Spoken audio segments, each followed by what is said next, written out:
नमस्कार। आज हूँ सेप्टेम्बर 21 तारिख रविवार। तृतीय किस्ती बाद पड़ती प्राय 4 लाख। सुभद्रार तृतीय किस्ती बाद पड़ती 3,99,352 जन हिताधिकारी। विधानसभा विधायक गणेश्वर बेहेरा प्रश्न में प्रभाती परिणा उत्तर। द्वितीय किस्ती 1,83,785 जन बाद पड़ती। सुभद्रार प्रथम किस्ती 1,02,80,092 जन पाई। सुभद्रा द्वितीय किस्ती 1,96,307 जन पाई। तृतीय किस्ती पाई 96,96,955 जन। मोट 1,09,87,894 जन आवेदन करथिले। परवर्ती खबर त्रिशूलिया निर्माण हब द्वितीय ब्रिज। ट्विन सिटी भिड़ नियंत्रण पर राज्य सरकार बड़ निष्पत्ति। त्रिशूलिया निर्माण हब द्वितीय ब्रिज प्रकल्प 297 कोटी टंका व्ययबराद होइतिबा बेले टेंडर प्रक्रिया जारी रही। 36 मास मध्य निर्माण कार्य शेष करने लक्ष्य धार्य करा जायछि। विधानसभा कांग्रेस विधायिका सोफिया फिरदौस प्रश्न में पूर्तमंत्री पृथ्वीराज हरिचंदन लिखित उत्तर देइछंती। कटक भुवनेश्वर दिनकु दिन ट्राफिक समस्या बढ़ुथिबारु आउ एक ब्रिज पई दाबी होइतिला। तेबे त्रिशूलिया आउ एक ब्रिज ट्विन सिटर ट्राफिक समस्या को दूर करिब। परवर्ती खबर प्रति जिला को व्यापी पुष्टिहीनता। पुष्टिहीनतार भयंकर चित्र प्रति जिला को व्यापुची पुष्टिहीनता। 6 मासरू 5 वर्ष मध्य 30 जिले में 9,877 जन शिशु पुष्टिहीनतार शिकार होइछंती। मयूरभंज जिले में सर्वाधिक 1,075 पुष्टिहीन मयूरभंज जिले में सर्वाधिक 1,075 जन पुष्टिहीन शिशु अछंती। गृह में उत्तर रखिछंती उप मुख्यमंत्री प्रभाती परिडा। परवर्ती खबर बंद थिबा मद दुकान खोलिबे सरकार। राज्य में बंद थिबा मद दुकान खोलिबाकू जाउछंती सरकार। 70 गोटी बंद थिबा मद दुकान खोलिबा पई विभाग तरफरु दिया जायछि अनुमति। 4टी नुआ टीपी खोला मद दुकान और 3टी मद कारखाना खोलिबा पई विभाग पाखरे अछि प्रस्ताव। विधायक अखिल चंद्र नायकଙ୍କ प्रश्न रे अबकारी मंत्री पृथ्वीराज हरिचंदन उत्तर दैछंती। बालेश्वर सर्वाधिक 17टी मद दुकान खोला जिवो। परवर्ती खबर आसंता 23 तारिख दिन विधानसभा घेराव करिबो बीजेडी। आसंता 23 तारिख रे विधानसभा घेराव करिबा पई जाउछि बीजेडी। एथिरे सरपंच वार्ड मेंबर समिति सभ्य जिला परिषद सदस्य ब्लॉक अध्यक्ष जिला परिषद अध्यक्ष ग्रामर मुखिया तथा अन्य जनप्रतिनिधि सामिल हेबे। पंचायती व्यवस्था रे जनप्रतिनिधि क्षमता को संकुचित करा जाउतिबा अभियोग होईछि। सांबादिक सम्मेलन रे घोषणा करिछि बीजेडी। सांबादिक सम्मेलन रे बीजेडी रो वरिष्ठ उपसभापति देवी प्रसाद मिश्र, विधायक अरुण साहू और विरोधी दल रो मुख्य सचेतक प्रमिला मल्लिक उपस्थित रही बीजेपी को टार्गेट करछंती। परवर्ती खबर राज्य रे विपुल गंजेई जबत। राज्य रे 2021-22 और 2024-25 मध्य जबत होईछि बहु परिमाणर गंजेई। 2021-22 रे 574 मामला आसीतिबा बेले 32,276.85 किलोग्राम गंजेई जबत होईछि। एथिरे 682 गिरफ होईछंती। 2022 रु 23 रे 1,506 मामला आसीतिबा बेले 42,866.82 किलोग्राम गंजेई जबत होईछि। एथिरे 1,819 जन गिरफ होईछंती। 2023 रु 24 रे 1,184 मामला आसीतिबा बेले 34,640.15 किलोग्राम गंजेई जबत होईछि। एथिरे मोट 1,494 जन गिरफ होईछंती। 2024 रु 25 रे 1,061 मामला आसीतिबा बेले 34,679 किलोग्राम गंजेई जबत होईछि। एथिरे मध्ये 1,464 जन गिरफ होईछंती। परवर्ती खबर निर्माण हब नुआ लोकसभा भवन। निर्माण हेबाकू जाउछि नुआ लोकसभा भवन। पूर्त मंत्री सूचना। मास्टर प्लान पई सेतु निर्माण निगम को दायित्व दिया जायछि। मास्टर प्लान अनुमोदन हेबा परे हेबो व्यय अटकल। वर्तमान लोकसभा भवन 68 वर्ष पुराना। पार्किंग समस्या रहुछि तेणु नुआ लोकसभा भवन निर्माण हेबो। परवर्ती खबर ब्रह्मपुर रंगेलुंडा आसिबे प्रधानमंत्री। प्रधानमंत्री नरेंद्र मोदी आसंता 27 तारिख रे ओडिशा गस्तरे आसुछंती। प्रधानमंत्री ओडिशा आसी ब्रह्मपुर रंगेलुंडा ठारे हेबाकू थिबा सेवा पर्व कार्यक्रम रे जोग देबे। प्रधानमंत्री गस्त को दृष्टि रखी मुख्यमंत्री मोहन चरण माझी अध्यक्षतार शुक्रवार लोकसभा भवन ठारे एक प्रस्तुति बैठक अनुष्ठित हो जायछि। बैठक जना पड़िछि जे प्रधानमंत्री उक्त दिन पूर्वाह्न 11टारे ब्रह्मपुर ठारे जातीय स्तरीय सेवा पर्व कार्यक्रम रे जोग दे विभिन्न जनहितकर प्रकल्पर उद्घाटन करबा सह अनेक नूतन कार्यक्रम देशवासी उत्सर्ग करिवे। परवर्ती खबर प्रत्येक जिले में सुभद्रा शक्ति बजार। भुवनेश्वर निर्माण हेब सुभद्रा शक्ति बजार। प्रत्येक जिले में सुभद्रा शक्ति बजार मध्य प्रतिष्ठा हेब। विधानसभा लिखित उत्तर रखिले उप मुख्यमंत्री प्रभाती परिडा। स्वयं सहायक गोष्ठी द्वारा प्रस्तुत उत्पाद गुड़िक बजारीकरण हेब। राज्य सरकार वर्तमान सुधा 16,36,000 लक्षपति दीदी सृष्टि करछंती। लक्षपति दीदी योजना केवल ग्रामांचल में सीमित रही। तेणु राउरकेला रे कौन लक्षपति दीदी चिन्हट होई नाहंती। ପରବର୍ତ୍ତୀ ଖବର ବିଧାୟକଙ୍କ ନାଁରେ ରହିଛି 156ଟି ମାମଲା। ଗୃହରେ ଆଇନ ମନ୍ତ୍ରୀ ପୃଥ୍ୱୀରାଜ ହରିଚନ୍ଦନଙ୍କ ଉତ୍ତର, ଏହିସବୁ ମାମଲା ଅପରାଧିକ ଶ୍ରେଣୀର ବିଚାରାଧୀନ ଅଛି। ଗତ ବର୍ଷ ଭିତରେ କୌଣସି ବିଧାୟକ ଦୋଷୀ ସାବ୍ୟସ୍ତ ହୋଇନାହାନ୍ତି। ପରବର୍ତ୍ତୀ ଖବର ମିଜୋରାମ, ମଣିପୁର, ବିହାର, ପଶ୍ଚିମବଙ୍ଗ ଭଳି ରାଜ୍ୟ ପରେ ପ୍ରଧାନମନ୍ତ୍ରୀ ନରେନ୍ଦ୍ର ମୋଦି ତାଙ୍କର ରାଜ୍ୟ ଗୁଜରାଟରେ ପହଞ୍ଚିଥିଲେ। ଏଠାରେ ସେ ସମୃଦ୍ଧି କାର୍ଯ୍ୟକ୍ରମରେ ଅଂଶଗ୍ରହଣ କରିଛନ୍ତି। ଏହି କାର୍ଯ୍ୟକ୍ରମରେ ଯୋଗଦେଇ ପ୍ରଧାନମନ୍ତ୍ରୀ 34,200 କୋଟି ଟଙ୍କାରୁ ଅଧିକ ମୂଲ୍ୟର ବିଭିନ୍ନ ବିକାଶମୂଳକ ପ୍ରକଳ୍ପର ଉଦ୍ଘାଟନ ଏବଂ ଭିତ୍ତିପ୍ରସ୍ତର ସ୍ଥାପନ କରିଛନ୍ତି, ଯାହାର ମୁଖ୍ୟ ଲକ୍ଷ୍ୟ ଗୁଜରାଟର ଭିତ୍ତିଭୂମି ଏବଂ ସାମୁଦ୍ରିକ କ୍ଷେତ୍ରକୁ ବୃଦ୍ଧି କରିବା। ବିକାଶମୂଳକ ପ୍ରକଳ୍ପର ଉଦ୍ଘାଟନ ପରେ ପ୍ରଧାନମନ୍ତ୍ରୀ ଉପସ୍ଥିତ ଲୋକଙ୍କୁ ସଭାକୁ ଆସିଥିବାରୁ ଧନ୍ୟବାଦ ଜଣାଇଥିଲେ। ଏହାପରେ ଆତ୍ମନିର୍ଭର ହେବା ଭବିଷ୍ୟତ ପାଇଁ କେତେ ଗୁରୁତ୍ୱପୂର୍ଣ୍ଣ ତାହା ଜଣାଇଥିଲେ।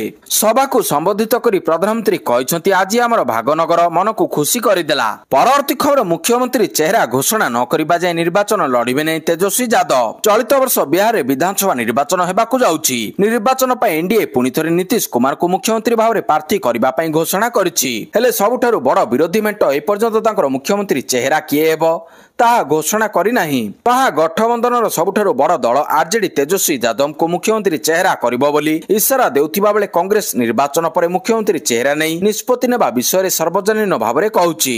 ଅନ୍ୟପଟେ ମୁଖ୍ୟମନ୍ତ୍ରୀ ଚେହେରା ଘୋଷଣା ନ କରି ଆମେ ନିର୍ବାଚନ ଲଢିବୁ ନାହିଁ ବୋଲି କହିଛନ୍ତି ତେଜସ୍ୱୀ। ପରବର୍ତ୍ତୀ ଖବର ମହଙ୍ଗା ହେଲା H-1B ଭିସା। ପୁଣି ଥରେ ମହଙ୍ଗା ହେଲା ଭିସା। ଟାରିଫ ଯୁଦ୍ଧ ମଧ୍ୟରେ ଏବେ ଆମେରିକା ରାଷ୍ଟ୍ରପତି ଡୋନାଲ୍ଡ ଟ୍ରମ୍ପ ଆଉ ଏକ ବଡ଼ ନିଷ୍ପତ୍ତି ନେଇଛନ୍ତି। ଏବେ H-1B ଭିସା ନିୟମ ପରିବର୍ତ୍ତନ କରାଯାଇଛି। ନୂଆ ନିୟମ ଅନୁଯାୟୀ ଏବେ କିଛି H-1B ଭିସାଧାରୀ ଆଉ ଅଣପ୍ରବାସୀ ଶ୍ରମିକ ଭାବରେ ସିଧାସଳଖ ଆମେରିକାରେ ପ୍ରବେଶ କରିପାରିବେ ନାହିଁ। ଏଥିପାଇଁ ସେମାନଙ୍କୁ ନୂତନ ଆବେଦନ ସହିତ $1,00,000 କିମ୍ବା ଭାରତୀୟ ମୁଦ୍ରାରେ 88 ଲକ୍ଷ ଟଙ୍କାରୁ ଅଧିକ ଫି ଦେବାକୁ ପଡ଼ିବ। 88 ଲକ୍ଷ ଟଙ୍କାର ନୂତନ ଫି କମ୍ପାନୀଗୁଡ଼ିକ ପାଇଁ ଖର୍ଚ୍ଚକୁ ଯଥେଷ୍ଟ ବୃଦ୍ଧି କରିପାରେ। ଏହି ନିଷ୍ପତ୍ତି ବଡ଼ ଟେକ୍ନୋନିକାଲ କମ୍ପାନୀଗୁଡ଼ିକ ପାଇଁ ସମସ୍ୟା ସୃଷ୍ଟି କରିବ ନାହିଁ, କାରଣ ସେମାନେ ଶୀର୍ଷ ବୃଦ୍ଧାରୀମାନଙ୍କ ଉପରେ ଅଧିକ ଖର୍ଚ୍ଚ କରିବା ଜାରି ରଖିଛନ୍ତି। ଏହି ନିୟମ ଦ୍ୱାରା ଛୋଟ ଟେକ୍ନିକାଲ ଫାର୍ମ ଏବଂ ଷ୍ଟାର୍ଟଅପ୍ ଉପରେ ଚାପ ପଡ଼ିବ ବୋଲି କୁହାଯାଉଛି। ପରବର୍ତ୍ତୀ ଖବର ସାର ପ୍ରସଙ୍ଗରେ ବିରୋଧୀଙ୍କ ହଟ୍ଟଗୋଳ, ସୋମବାର ଯାଏଁ ଗୃହ ମୁଲତବୀ। ତୃତୀୟ ଦିନରେ ମଧ୍ୟ ଗୃହ ଆରମ୍ଭରୁ ଚାଲିପାରି ନାହିଁ। ସୋମବାର ପର୍ଯ୍ୟନ୍ତ ଗୃହକୁ ମୁଲତବୀ ରଖିଲେ ବାଚସ୍ପତି ସୁରମା ପାଢ଼ୀ। ସାର ପ୍ରସଙ୍ଗରେ ବିଜେଡି ବିଧାୟକ ଗୃହ ମଧ୍ୟଭାଗକୁ ଆସି ହଟ୍ଟଗୋଳ କରିଥିଲେ, ଯାହା ଫଳରେ ଗୃହକୁ ମୁଲତବୀ ରଖିଛନ୍ତି ବାଚସ୍ପତି। ଗୃହ ଆରମ୍ଭରୁ ଜର୍ଜ ତର୍କିଙ୍କ ପରଲୋକ ଉପରେ ଶୋକ ପ୍ରସ୍ତାବ ଆଗତ କରିଛନ୍ତି ମୁଖ୍ୟମନ୍ତ୍ରୀ ମୋହନ ମାଝୀ। ଶୋକ ପ୍ରସ୍ତାବକୁ ସମର୍ଥନ କରିଛନ୍ତି ବିରୋଧୀ ଦଳର ଉପନେତା କଂଗ୍ରେସ ବିଧାୟକ ଦଳ ନେତା। ଏହାପରେ ପୁଣି ଆରମ୍ଭ ହୋଇଥିଲା ହଟ୍ଟଗୋଳ। ହଙ୍ଗାମା ଭିତରେ ବିଧାନସଭାର ଗୃହ ଚାଲିପାରି ନାହିଁ। ସାର ପ୍ରସଙ୍ଗରେ ପୁଣି ଥରେ ବିରୋଧୀ ହଟ୍ଟଗୋଳ କରିଛନ୍ତି। ପରବର୍ତ୍ତୀ ଖବର ଲଞ୍ଚ ହେଲା ଇ ପାସପୋର୍ଟ। ଭାରତୀୟ ପାସପୋର୍ଟରେ ଆଧୁନିକରଣ ଏବଂ ସୁରକ୍ଷିତ କରିବା ଦିଗରେ ଏକ ପ୍ରମୁଖ ପଦକ୍ଷେପ ସ୍ୱରୂପ ବୈଦେଶିକ ବ୍ୟାପାର ମନ୍ତ୍ରାଳୟ ଇ ପାସପୋର୍ଟ ସୁବିଧା ଆରମ୍ଭ କରିଛି। ଏପ୍ରିଲ 2024ରେ ଏକ ପାଇଲଟ ପ୍ରୋଜେକ୍ଟ ଭାବରେ ଆରମ୍ଭ ହୋଇଥିବା ଏହି ଯୋଜନା ଏବେ ଧୀରେ ଧୀରେ ସାରା ଦେଶରେ ପାସପୋର୍ଟ ସେବା କେନ୍ଦ୍ର ଗୁଡ଼ିକରେ ପହଞ୍ଚିବାରେ ଲାଗିଛି। ଏହା ଜୁନ 2025ରୁ ଦେଶବ୍ୟାପୀ ଆନୁଷ୍ଠାନିକ ଭାବରେ କାର୍ଯ୍ୟକାରୀ ହୋଇସାରିଛି। ପରବର୍ତ୍ତୀ ଖବର କେନ୍ଦ୍ର ମନ୍ତ୍ରୀଙ୍କୁ କୃତଜ୍ଞତା ଜଣାଇଲେ ଉପମୁଖ୍ୟମନ୍ତ୍ରୀ। ବହୁ ପ୍ରତୀକ୍ଷିତ ଭୁବନେଶ୍ୱର କୋଣାର୍କ ରେଳ ପ୍ରକଳ୍ପ ନେଇ ନୂଆ ଆଶା ସଞ୍ଚାର ହୋଇଛି। ଏହି ପ୍ରକଳ୍ପ ପାଇଁ ଫାଇନାଲ ଲୋକେସନ ସର୍ଭେ ଖୁବ୍ ଶୀଘ୍ର ଆରମ୍ଭ ହୋଇପାରେ। କେନ୍ଦ୍ର ରେଳମନ୍ତ୍ରୀ ଅଶ୍ୱିନୀ ବୈଷ୍ଣବ ଏହି ପ୍ରକଳ୍ପ ନେଇ ଚିଠି ଜାରି କରିଛନ୍ତି। ରେଳମନ୍ତ୍ରୀଙ୍କ ଚିଠି ନେଇ ଉପମୁଖ୍ୟମନ୍ତ୍ରୀ ପ୍ରଭାତୀ ପରିଡ଼ା ସାମାଜିକ ଗଣମାଧ୍ୟମ ଜରିଆରେ ସୂଚନା ଦେଇଛନ୍ତି। ଶ୍ରୀମତୀ ପରିଡ଼ା କହିଛନ୍ତି, ପୁରୀ ଜିଲ୍ଲା ନିମପଡ଼ା ଓ ଗୋପଦେଇ ଭୁବନେଶ୍ୱର କୋଣାର୍କ ନୂତନ ରେଳ ଲାଇନ ପାଇଁ ଶ୍ରୀମତୀ ପରିଡ଼ା କହିଛନ୍ତି, ପୁରୀ ଜିଲ୍ଲା ନିମପଡ଼ା ଓ ଗୋପଦେଇ ଭୁବନେଶ୍ୱର କୋଣାର୍କ ନୂତନ ରେଳ ଲାଇନ ପାଇଁ ଫାଇନାଲ ଲୋକେସନ ସର୍ଭେ ପାଇଁ ଅନୁମୋଦନ କରିଥିବାରୁ ମାନ୍ୟବର କେନ୍ଦ୍ର ରେଳମନ୍ତ୍ରୀ ଅଶ୍ୱିନୀ ବୈଷ୍ଣବଜୀଙ୍କୁ କୃତଜ୍ଞତା ଜଣାଉଛି। ପରବର୍ତ୍ତୀ ଖବର କୋଣାର୍କ ଭୁବନେଶ୍ୱର ନୂଆ ରେଳପଥ ପାଇଁ ନିମାପଡ଼ା ଓ ଗୋପରେ ହେବ ଲୋକେସନ ସର୍ଭେ। ବହୁ ପ୍ରତୀକ୍ଷିତ କୋଣାର୍କ ଭୁବନେଶ୍ୱର ରେଳପଥକୁ ନିକଟରେ ରେଳ ମନ୍ତ୍ରାଳୟ ପକ୍ଷରୁ ମଞ୍ଜୁରୀ ମିଳିଛି। ନିମାପଡ଼ା ଓ ଗୋପଦେଇ ଭୁବନେଶ୍ୱର ନୂତନ ରେଳ ଲାଇନ କୋଣାର୍କ ଯିବ। ଫାଇନାଲ ଲୋକେସନ ସର୍ଭେ ପାଇଁ ଅନୁମୋଦନ ମିଳିଛି ବୋଲି ଉପମୁଖ୍ୟମନ୍ତ୍ରୀ ପ୍ରଭାତୀ ପରିଡ଼ା କହିଛନ୍ତି। ଏହି ଉପଲବ୍ଧି ପାଇଁ ଉପମୁଖ୍ୟମନ୍ତ୍ରୀ ପ୍ରଭାତୀ ପରିଡ଼ା ଚିଠି ମାଧ୍ୟମରେ କେନ୍ଦ୍ର ରେଳମନ୍ତ୍ରୀ ଅଶ୍ୱିନୀ ବୈଷ୍ଣବଙ୍କୁ ଧନ୍ୟବାଦ ଜ୍ଞାପନ କରିବା ସହିତ ଏହି ରେଳ ପଥକୁ ନିମାପଡ଼ା ଓ ଗୋପ ଦ୍ୱାରା ସଂଯୁକ୍ତ କରିବା ପାଇଁ ଅନୁରୋଧ କରିଥିଲେ। ଏହାଦ୍ୱାରା ନିମାପଡ଼ା ଓ ଗୋପ ଅଞ୍ଚଳର ପର୍ଯ୍ୟଟନ ସ୍ଥଳୀର ବିକାଶ ହେବା ସହିତ ଆଞ୍ଚଳିକ ପରିବହନ ଯୋଗାଯୋଗ ମଧ୍ୟ ସୁଗମ ହୋଇପାରିବ। ଉପମୁଖ୍ୟମନ୍ତ୍ରୀ ଶ୍ରୀମତୀ ପରିଡ଼ା ଚିଠିରେ ଉଲ୍ଲେଖ କରିଛନ୍ତି।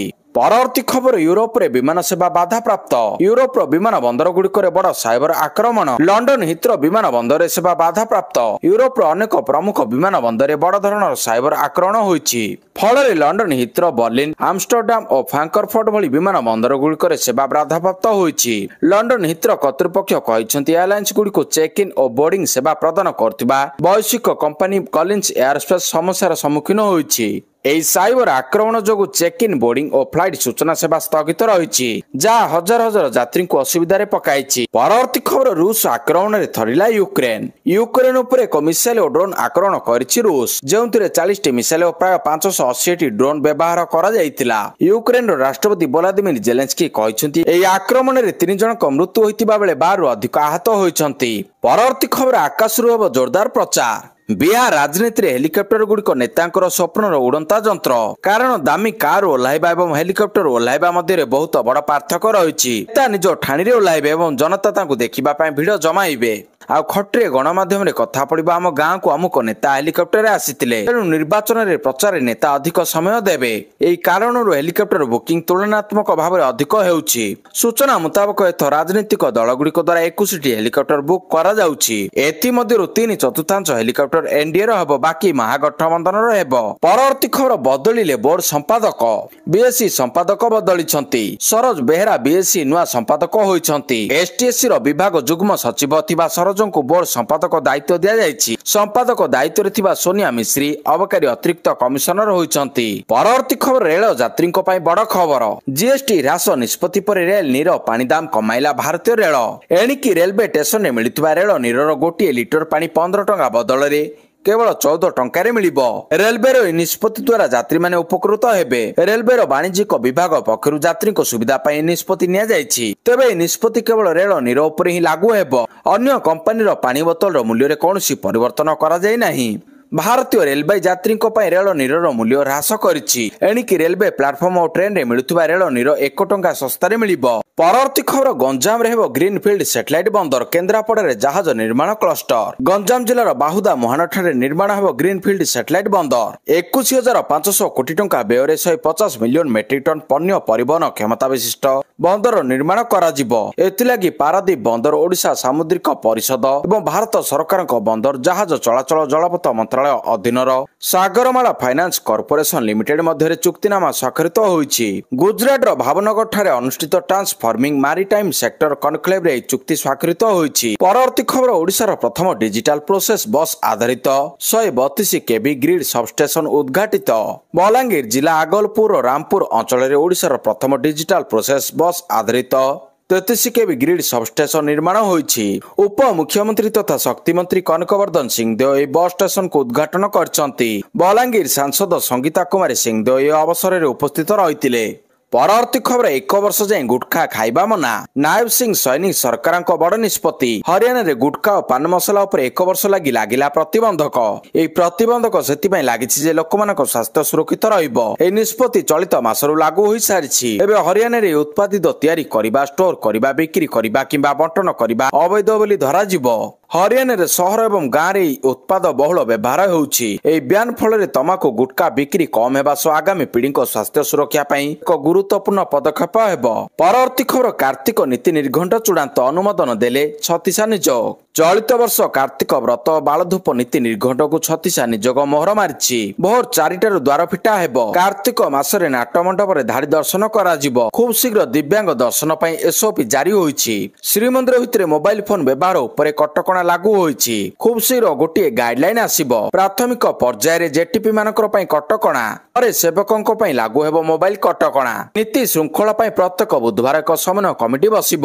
ଅକ୍ଟୋବର 3 ତାରିଖରୁ ନଭେମ୍ବର 5 ତାରିଖ ପର୍ଯ୍ୟନ୍ତ ପ୍ରତ୍ୟହ ଭୋର 4ଟାରେ ଶ୍ରୀମନ୍ଦିର ଦ୍ୱାର ଫିଟିବ। ଭୋର 6:30ରୁ 7:30 ପର୍ଯ୍ୟନ୍ତ ରାଧା ଦାମୋଦର ବେଶ ଅନୁଷ୍ଠିତ ହେବ। ପୂର୍ବାହ୍ନ 10ଟାରୁ 10:30 ମଧ୍ୟରେ ବାଳଧୂପ ସରିବ। ପରବର୍ତ୍ତୀ ଖବର, ହାଇସ୍କୋରିଂ ମ୍ୟାଚରେ ଭାରତକୁ 43 ରନରେ ହରାଇଲା ଅଷ୍ଟ୍ରେଲିଆ ମହିଳା ଦଳ। ଦିଲ୍ଲୀର ଅରୁଣ ଜେଟଲୀ ଷ୍ଟାଡିୟମରେ ଶନିବାର ଖେଳାଯାଇଥିବା ତୃତୀୟ ଦିନିକିଆରେ ଭାରତକୁ 43 ରନରେ ପରାସ୍ତ କରିଛି ଅଷ୍ଟ୍ରେଲିଆ ମହିଳା କ୍ରିକେଟ ଦଳ। ଏହି ହାଇସ୍କୋରିଂ ମ୍ୟାଚରେ ଅଷ୍ଟ୍ରେଲିଆ ଏକ 413 ରନର ଏକ ବିଶାଳ ଟାର୍ଗେଟ ଧାର୍ଯ୍ୟ କରିଥିଲେ ମଧ୍ୟ ଭାରତ ସାହସର ସହିତ ଶେଷ ପର୍ଯ୍ୟନ୍ତ ଲଢ଼େଇ କରିଥିଲା। ସ୍ମୃତି ମାନ୍ଧନାଙ୍କ ବିସ୍ଫୋରକ ଶତକ, ଦୀପ୍ତି ଶର୍ମାଙ୍କ 72 ରନ୍ ଓ ହରମନପ୍ରୀତ କୌରଙ୍କ ଅର୍ଦ୍ଧଶତକ ବଳରେ 47ତମ ଓଭରରେ 369 ରନ୍ କରି ଅଲଆଉଟ ହୋଇଯାଇଥିଲା। ଏହି ମ୍ୟାଚରେ ଅଷ୍ଟ୍ରେଲିଆ ମହିଳା ଦଳ ଟସ୍ ଜିତି ପ୍ରଥମେ ବ୍ୟାଟିଂ କରିଥିଲା ଓ ଭାରତ ଆଗରେ 413 ରନ୍ର ବିଶାଳ ଲକ୍ଷ୍ୟ ରଖିଥିଲା। ପରବର୍ତ୍ତୀ ଖବର ଇଣ୍ଡିଆ ପାକିସ୍ତାନ ମ୍ୟାଚ୍। ପାକିସ୍ତାନର ସରୁନି ଡ୍ରାମା। ଭାରତ ସହ ମ୍ୟାଚ୍ ପୂର୍ବରୁ ସାମ୍ବାଦିକ ସମ୍ମିଳନୀରୁ ଦୂରେଇ ରହିଲା ପାକ୍। ଭାରତ ହାତ ନ ମିଳିବା ଘଟଣା ପରଠାରୁ ପାକିସ୍ତାନ ଖେଳାଳିଙ୍କ ସରୁନି ଡ୍ରାମା। ୟୁଏଇ ବିପକ୍ଷରେ ଲିଗ୍ ମ୍ୟାଚ୍ ପୂର୍ବରୁ ପାକିସ୍ତାନ ଏକ ସାମ୍ବାଦିକ ସମ୍ମିଳନୀ ବାତିଲ କରିଥିଲା। ଏବେ ଭାରତ ବିପକ୍ଷରେ ସୁପର 4 ମ୍ୟାଚ୍ ପୂର୍ବରୁ ସମାନ ଆଚରଣ ପୁନରାବୃତ୍ତି କରିଛି। ସୂଚନା ମୁତାବକ ଟିମ୍ ଇଣ୍ଡିଆ ସହିତ ମ୍ୟାଚ୍ ପୂର୍ବରୁ ପାକିସ୍ତାନ ଦଳ ଜଣେ ମୋଟିଭେସନାଲ ସ୍ପିକରଙ୍କ ସାହାଯ୍ୟ ନେଉଛି। ଲିଗ୍ ମ୍ୟାଚରେ ପାକିସ୍ତାନ ଦଳ ଭାରତଠାରୁ 7 ୱିକେଟରେ ପରାସ୍ତ ହୋଇଥିଲା। ରବିବାର ଅର୍ଥାତ୍ ଆଜି ଦୁବାଇ ଅନ୍ତର୍ଜାତୀୟ କ୍ରିକେଟ ଷ୍ଟାଡିୟମରେ 2025 ଏସିଆ କପ୍ର ସୁପର 4 ମ୍ୟାଚରେ ଦୁଇ ଦଳ ମୁହାଁମୁହିଁ ହେବେ। ପରବର୍ତ୍ତୀ ଖବର ମୋହନଲାଲଙ୍କୁ ଦାଦା ସାହେବ। ଜଣାଶୁଣା ମାଲାୟାଲମ ଅଭିନେତା ମୋହନଲାଲ ପାଇବେ ଦାଦା ସାହେବ ଫାଲ୍କେ ପୁରସ୍କାର। କେନ୍ଦ୍ର ସୂଚନା ପ୍ରସାରଣ ମନ୍ତ୍ରାଳୟ ପକ୍ଷରୁ ଏହି ଘୋଷଣା କରାଯାଇଛି। ଆସନ୍ତା 23ରେ ମୋହନଲାଲଙ୍କୁ ଦେଶର ସର୍ବୋଚ୍ଚ ଚଳଚ୍ଚିତ୍ର ସମ୍ମାନ ଦାଦା ସାହେବ ଫାଲ୍କେ ପୁରସ୍କାର 2023 ପ୍ରଦାନ କରାଯିବ। ମୋହନଲାଲଙ୍କୁ ଏହି ପୁରସ୍କାର ପାଇଁ ଚୟନ କମିଟି ମନୋନୀତ କରିଛନ୍ତି। ଦେଶର ଚଳଚ୍ଚିତ୍ର ଜଗତକୁ ମୋହନଲାଲଙ୍କ ବିଶେଷ ଅବଦାନ ରହିଛି।